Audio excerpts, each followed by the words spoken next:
Brush చేసేటప్పుడు మీకు వాంతి అవుతుందా? ఇది దేనికి సంకేతమో తెలుసా? వాంతులు వివిధ కారణాల వల్ల సంభవించవచ్చు. ఇదొక సాధారణ సమస్య. అయితే చాలామంది పళ్ళు తోముకునేటప్పుడు కూడా వాంతులు చేసుకుంటారు.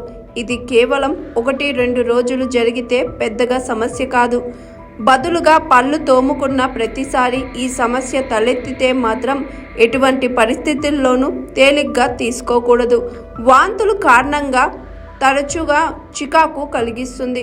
ముఖ్యంగా తిన్న తరువాత బ్రష్ చేసేటప్పుడు ఈ సమస్య ఎక్కువగా కనిపిస్తుంది.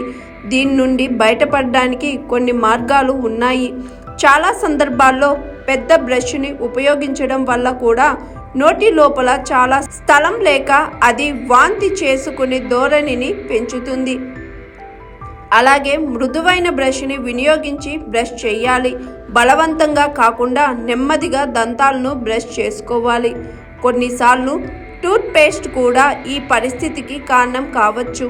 మీరు తక్కువ నురుగు వచ్చే టూత్పేస్ట్ని ఉపయోగించి బ్రష్ చేసుకోవాలి. అప్పుడు నురుగు తక్కువగా ఉండటం వల్ల వాంతి చేసుకునే ధోరణి కూడా తగ్గవచ్చు. బ్రష్ చేసే ముందు నీటితో శుభ్రం చేసుకొని పుక్కలించాలి. ఆ తర్వాత బ్రష్ చేసుకోవాలి. ఇది వికారం సమస్యను పరిష్కరిస్తుంది. ఎలక్ట్రిక్ టూత్ బ్రష్ను కూడా ఉపయోగించవచ్చు. ఇది ప్రాథమికంగా దంతాలను తాకడం ద్వారా శుభ్రపరుస్తుంది. ఫలితంగా తక్కువ సమస్యలు ఉండవచ్చు. అలాగే వేర్వేరు సమయాల్లో బ్రష్ చేయడం అలవాటు చేసుకోవడానికి ప్రయత్నించాలి. సమస్య ఇంకా కొనసాగితే దంత వైద్యున్ని సంప్రదించండి.